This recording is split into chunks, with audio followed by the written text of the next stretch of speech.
Sir ఏ సంగతి బాగున్నావా? Okay sir బాగా. నేను లైవ్ లోకి వచ్చి అన్ని తీసేస్తా, నాకు అర్థం కాదు. అంటే నీది ఛానల్ వచ్చేసి 200-120 మంది కూడా లేరు ఆ ఛానల్లో. చూసేవాళ్ళు 10 మంది కూడా ఉండరు. నన్ను తీసే లైవ్ లోకి డిజిటల్ స్టూడియో అనుకుంటున్నాను. ఇదేమన్నా ఇది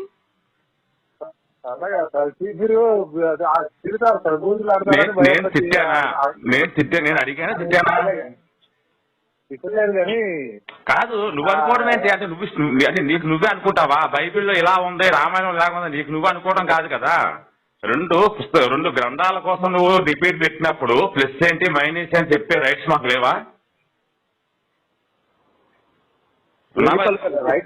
వెళ్ళిపోయావా? నేను తిట్టినట్టు ఒక మాట అక్కడ చూపించు నాకు. తప్పు నాదని చెప్పేసి నేను సాయంత్రం లైవ్ లో, ఇప్పుడు నేను ఆల్రెడీ లైవ్ పెడుతున్నా, నేను సాయంత్రం లైవ్ లో వేసుకోవాలి. నేను నిన్ను తిట్టాను, సారీ అని చెప్పి నేను చెప్తాను. నేను తిట్టినట్టు చూపించుడు వాడు అడిగిపోయినా తిట్టానా? ఛానల్ చేతిలో ఉంది కదా అని చెప్పేసి నీ ఇష్టం వచ్చేట్టు నీ ఛానల్కి రమ్మంటాం నీ ఇష్టం, లింక్ ఇవ్వడం నీ ఇష్టం, వచ్చిన వాళ్ళు తీసేయడం నీ ఇష్టం. అంటే ఏమనుకుంటున్నావు? అది పబ్లిక్ జోన్ అనుకుంటున్నావు, లేకపోతే నీ ఇంటి ఏమన్నా నీ సొంత విషయం అనుకుంటున్నావు? అదేమన్నా నువ్వు సామరస్యంగా ఇప్పుడు సంతోష్ చెప్పాడు, ఏం చెప్పాడు? భార్గవన్ తీసేస్తున్నాడు, మీట్ చేస్తున్నాడు అని చెప్పేసి అన్నాడు. నేను అన్నది కరెక్ట్ కాదు యేసుపాల్ గారు అని చెప్పేసి మాట్లాడానా, లేకపోతే నిన్నేమని తిట్టానా? నేను ఒక గ్రంథాల కోసం మాట్లాడేటప్పుడు విను విను విను ఎందుకంటే అయిపోయింది, నువ్వు మర్యాద అనేది చాలా తగ్గించుకున్నా వస్తా ఉన్నావు. మాట విను. ఇప్పుడు కూడా నేనేం తిట్టట్లేదు. నేను తిట్టినప్పుడు నువ్వు అప్పుడు ఆపేసుకోండి, నాకు ఎలా ఉండవు నాకు తెలుసు, కానీ తిడితే నువ్వు ఉండవని. రెండు గ్రంథాల కోసం మాట్లాడినప్పుడు ప్లస్ ఏంటి మైనస్ ఏంటి? యేసుపాలు పనికిమాలిన వాడు అంటే అక్కడ ప్లస్ ఏంటి మైనస్ ఏంటి అనేది ఉంటది అక్కడ. పలానా శ్రీనివాస్ వాడు మంచివాడు అని అన్నప్పుడు మంచి ఏంటి అనేది ఉంటది. చెప్పేవాడు వినాలా వద్దా? అవును, ఇప్పుడు నేను ఇప్పుడు లైవ్ లోకి తీసుకున్నావు, నేను నిన్ను తిట్టానా? పోనీ ఎవరు మద్దురుకు అన్నాడు, మద్దురుకు నేనేం చెప్పాను? బాబు ఇక్కడ నీ విషయం కాదు, నా విషయం కాదు మాట్లాడుకునేది. 2 గ్రంథాల కోసం డిపెండ్ చేస్తున్నాడు ఇక్కడ. దాని గురించి మనం మాట్లాడుతున్నాం. జడ్జిమెంట్ ఇచ్చారా, స్టేట్మెంట్ ఇచ్చారా, ఇవన్నీ మాకు అవసరం లేని విషయం. ఇది ఏముంది ఇక్కడ అనేది మనం పరిశోధన చేయాలి. మనం ఆ బైబిల్ ఆదర్శమా, లేకపోతే ఈ రామాయణం ఆదర్శం మీరు పెట్టుకున్న ప్రపంచానికి ఏది ఆదర్శం, ఏది ముఖ్యం అనేది, ఏది అవసరం అనేది. ఇప్పుడు వదిన పిల్లం భార్యాభర్తలు ఎలా ఉండాలి, అన్నతమ్ములు ఎలా ఉండాలి, తండ్రి కొడుకులు అంటే ఎలా ఉండాలి అనేది చూపించింది ఆదర్శవంతమైన పుస్తకం అవుద్దా? తండ్రి కూతుర్లు ఏం చేయాలి, తల్లి కూతుర్లు కొడుకులు ఏం చేయాలని చెప్పేసి రాసిన పుస్తకం ఆదర్శం అవుద్దా ప్రపంచానికి? అని చెప్పు నాకు. నేను చెప్తానండి, ఆయన చెప్పిన ఆన్సర్ ఎవరికి? మన భార్గవ సేనాకు ఏమన్నానంటే, ఓకే భార్గవ సేన నువ్వు అడిగింది బాగానే ఉంది, కొంచెం ఆగు అని చెప్పి నేను కొన్ని ఆన్సర్ ఇచ్చాను. బైబుల్ అనేది సృష్టి ఆరంభం నుంచి చెప్తున్నది. ఈ సృష్టి ఎలా జరిగింది, మానవ సృష్టి ఎలా జరిగింది, సమాజంలో ఏ విధంగా పొరపాట్లు చేసినారు బైబుల్ చూపించారు. అప్పుడు జరిగిన పొరపాట్లు ఇప్పుడు జరుగుతున్నాయి, రేపు కూడా జరుగుతాయి సమాజంలో. ఆ జరిగిన పొరపాట్లు చూపించింది బైబుల్ తప్పితే నువ్వు ఇలా జీవించాలని దేవుడు చెప్పలేదు. బాబు నీకు మ్యాటర్ అర్థం కావట్లేదు, ఉండు నీకు మ్యాటర్ అర్థం కావట్లేదు, ఉండాలి. చెప్పు. మాట్లాడా ఇక్కడ సమాజంలో జరిగే పొరపాట్లకు దేవునికి సంబంధం లేదు, బైబిల్ విషయం కూడా. ఇంకొకటి ఆ దేవుని విషయంలో మాట్లాడతాం. దేవుని విషయం ఇక్కడ రాముడు దేవుడు అంటున్నారు కదా, ఓకే రాముడు ఎలా జీవించాలని చెప్పండి. ఆయన సంతోషంగా ఉండి చక్కగా చేస్తాం, సంతోషం అని చెప్పారు. అయ్యో తప్పుగా ఎక్కడా మాట్లాడలేదు. అదే విధంగా యేసు ప్రభు జన్మించడానికి కారణాలు ఏంటిది? మన మానవాళి కోసం జన్మించినారా? బైబిల్ ప్రకారం చెప్తాం, రామాయణ ప్రకారం చెప్తాం. అంతేగాని మన గ్రంథాలు కానీ బయటకు వెళ్తామని చెప్తాం. అదే విధంగా మాట్లాడుకున్నాం, ప్రశాంతంగా మాట్లాడుకున్నాం. ఈ భార్గవ సేన మధ్య ఇద్దరు కొంచెం దాన్ని తొందరగా చేస్తారు. అందుకోసమే కొంచెం అతను కూడా మాట్లాడిందని నాకు తప్పక కనిపించలేదే.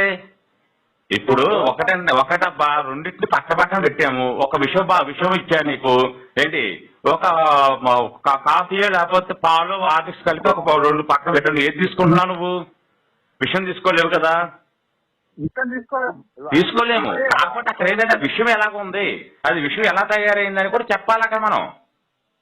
ఆ విషయం అనేది ఎలా తయారైంది, ఏ రకంగా ఇప్పుడు అన్నావు మనుషులు చేసిన తప్పు అంటే మనుషులు చేసిన తప్పు కోసం రాయాల్సిన పని అయితే ఏమి లేదు అక్కడ. విను బాగా విను. మా ఇంటి పక్కన ఎవరు అక్రమ సంబంధాలు పెట్టుకున్నారో, ఇది అక్రమ సంబంధాలు పెట్టుకున్నారో, యెహోవా ప్రత్యక్షం అయ్యి అక్రమ సంబంధాలు పెట్టుకోవద్దన్నాడో అని రాయడం కరెక్టా? లేకపోతే భార్య భర్తలు అంటే ఒకళ్ళ మీద ఒకళ్ళు నమ్మకంతో బతకాలి అది అది ఆదర్శం అవుద్దని చెప్పేసి రాయడం కరెక్టా? అలాగా సార్. ఇప్పుడు రాముని మీరు వినవయ్యా, ఇప్పుడు నేను అన్నది నువ్వు అన్నదని చెప్పు, రాముడు సంగతి పక్కన పెట్టు. నేను పుస్తకం రాస్తాను, యేసుపాలు పలానా వాళ్ళతో అక్రమ సంబంధం పెట్టుకున్నాడు అని చెప్పేసి రాస్తాను. అదే పుస్తకంలో యేసుపాలు ఇలా చేశాడు కాబట్టి మీరు చేయకండి అని చెప్పేసి రాయాలా? లేకపోతే ఆ విషయం అవసరం లేదు, యేసుపాలు అనే వాళ్ళు పలానా పని చేశాడు అని చెప్పి అది రాయడం మంచిదా? ఒక వ్యక్తి కోసం మంచి రాసినప్పుడు మంచిగా ఉంటుంది, అక్కడ చెడు అవసరం లేదు, దాంట్లో చెట్టు పని లేదు. ఇలా చెయ్యొద్దు అని ఎక్కడ రాస్తుంది మీ బైబిల్లో? ఇది తప్పు అని ఎక్కడ రాస్తుంది మీ బైబిల్లో? రాసి ఉన్నది ఏంటి ఇలా చెయ్యొద్దు రాస్తుందా? పరిశుద్ధ బైబిల్ గ్రంథంలో మనిషి ఏ విధంగా జీవించాలి, ఏ విధంగా జీవించకూడదు అనేది మోషేకు ధర్మశాస్త్రం ఇవ్వకుండా కూడా నీతి మంత్రిగా జీవించిన వాళ్ళు. ఇప్పుడు అది చమ్మదా చెప్ప అవునబ్బా బాబు యేసుపాలు, నువ్వు సమాధానం చెప్పే విధానం ఎట్లా ఉంటుందో ఎలా ఉండాలంటే నువ్వు ఇప్పుడు మాట్లాడుతున్నట్టుగా కాదు కదా. నువ్వు అక్కడ చెప్పాల్సింది ఏంటి? మనుషుల కోసం రాశారు, మనుషుల కోసం రాసినప్పుడు దేవుడు దైవ గ్రంథం కాదు అది. అది దైవ గ్రంథం అని చెప్పేసి పెట్టి తీసేయండి, అది దైవ గ్రంథం కాదని అది. మనుషుల చరిత్ర ఇప్పుడు బట్టి విక్రమార్కుడు ఉన్నాడు, బట్టి విక్రమార్క చరిత్ర కూడా ఉంది. ఆయన స్వతహాగా 2000 సంవత్సరాలు పరిపాలన చేశాడు, ఆ చరిత్ర కూడా ఉంది. అది ఉజ్జయిని అనే గ్రామం ఉంది, రాజ్యం ఉంది, అది ఆ రాజ్యాన్ని పరిపాలన చేశాడు. ఇప్పుడు ఆ రాజులు పరిపాలన చేసేటువంటి స్టోరీ పట్టుకొచ్చి యెహోవా ప్రత్యక్షమయ్యి బట్టి విక్రమార్కుడికి ఇలా చెప్పాడు అని చెప్పి రాయాలా? రాస్తే అప్పుడు దైవగ్రంథం అయిపోతుంది అది. బట్టి విక్రమార్క చరిత్ర తెలుసా నీకు? తెలియదా? కాకతీయులు చరిత్ర తెలుసా? తెలియదు నీకు? ఇప్పుడు ఆ చరిత్రలన్నీ తీసుకుని అక్కడ ఒక యెహోవాని కలిపేస్తారు. యెహోవా ప్రత్యక్షమయ్యి కాకతీయుల వారికి ఇలా చెప్పాడు, రాజమహేంద్రుడికి ఇలా చెప్పాడు, లేదంటే ఈ బట్టి విక్రమార్కుడికి ఇలా చెప్పాడు అని చెప్పి పక్కన రాస్తారు. ఏది మన యెహోవా పేరు వేస్తాను నేను, అది బైబిల్ అయిపోద్దా? ఓకే ఓకే ఒక మాట ఏంటండి, ఇక్కడ చెప్పండి మానవాళి ఎలా జీవించాలి, ఎలా జీవించకూడదని చెప్పేది. ఎలా జీవించాలని చెప్పి రాస్తున్నారు. ఎలా జీవించాల్సింది అంటే ఒక మటన్ కూర కోసం తండ్రిని మోసం చేసిన కొడుకు కోసం రాశారు, చిక్కుడుకాయ కూర కోసం పెద్దరికాయని అమ్ముకున్నటువంటి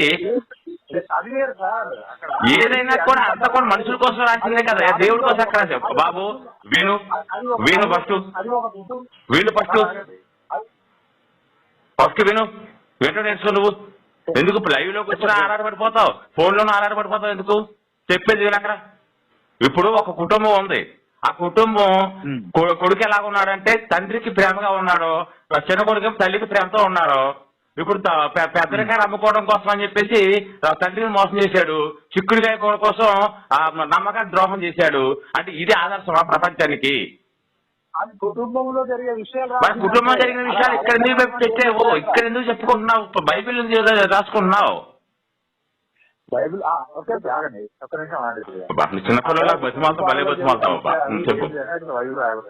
ఇక్కడ నేను తీసుకున్న కాన్సెప్ట్ ఏంటంటే బైబిల్ ప్రకారము దేవుడేవాడు, రామాయణ ప్రకారం దేవుడేవాడు, యేసుక్రీస్తు ఎందుకు వచ్చినాడు? రామాయణ ప్రకారం దేవుడు ఖచ్చితంగా 100% రాముడే. ఎందుకంటే నేను రామావతారంలో వస్తానని చెప్పి క్లియర్ రాసిన కళ్ళు ఉన్నాయి కదా, నీకు మధురికి కళ్ళు ఉన్నాయి కదా, లేకుండా పోలేదు కదా. రామాయణం చదివినప్పుడు ఎవరు మీ టీఎస్ కుమార్ ఒప్పుకున్నాడు, అని బాబు రాముడు రామావతారంలో వస్తానని చెప్పేసి క్లియర్ గా రాశాడు అని చెప్పేసి.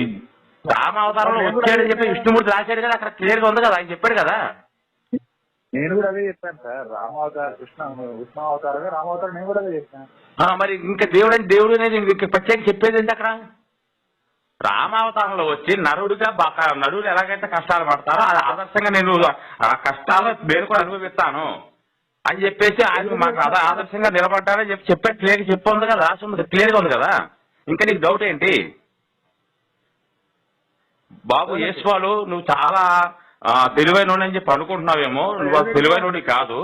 ఏమనంటే ఏదో చాక్లెట్ కోసం ఏడ్చే పిల్లోళ్ళ ఏడుస్తూ ఉంటావు, అది మాత్రం కరెక్ట్ కాదు. నువ్వు చిన్నపిల్లడు అనుకుంటే అనుకో, నాకు బాధ లేదు. కాకపోతే ఇలాంటి విషయాలకు వచ్చినప్పుడు ఒళ్ళు దగ్గర పెట్టుకుని జాగ్రత్తగా ఉంటే మంచిది. ఇప్పుడు నేను 4 గంటలు లైవ్ పెడుతున్నాను, దూడ దురద 2 ఇచ్చారు ఇద్దరికనే. అది అంతవరకు తీసుకోకండి మీరు. చెప్తే మాట వినవా? ఏదో బొచ్చులో అది ఒకటి పట్టుకొచ్చేవు, ఏది ఒక 2-4 పేపర్లు పట్టుకొచ్చి దాన్నే హైలైట్ చేస్తున్నావు. ఇదేంటి చెప్పండి ఏముంది అట్లా వస్తుందండి. అసలు ఒరిజినల్ శివపురాణం ఎలా ఉంటుందో కూడా నీకు తెలియదు. తెలియదానికి నువ్వు వచ్చేసి నువ్వు ఏదో ఆ పిచ్చి బుక్ నా కొడుకు ఎవరో రాస్తే అది పట్టుకోతావా PDF? మాటలకు వినవా నువ్వు శ్రీనివాసు? మాట్లాడితే వినవా నువ్వు? చెప్పండి సార్, నేను కొద్దిగా ఉంటే ఉన్నావులే కానీ మంచిదే. కానీ మాటకు మంచి మాట చెప్పినప్పుడు ఎవరైనా సరే వినాలి. మంచి ఉందా లేదా అనేది గ్రహించి 2 పక్కన పెడితే పిల్లలు ఏది తీసుకుంటారు? రామాయణం తీసుకున్నారు, బైబిల్ తీసుకున్నారు. చూడ సర్ప్రైజ్. రామాయణం అనేది పిల్లలు కూర్చుని చదువుకోగలిగే స్వతంత్రంగా ఉందా పుస్తకం? ఫ్యామిలీ అంతా చదువుకోవచ్చు.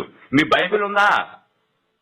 వక్రీకరించి మాట్లాడతారు ఏదైనా అంటే, మాకంత బాగా తెలుసు, మహా మేధావులు చెప్పి ఫీల్ అయిపోతారు. ఏందా మీ ఫీలింగ్? నా ఛానల్ కొంచెం రా, నా ఛానల్ రా.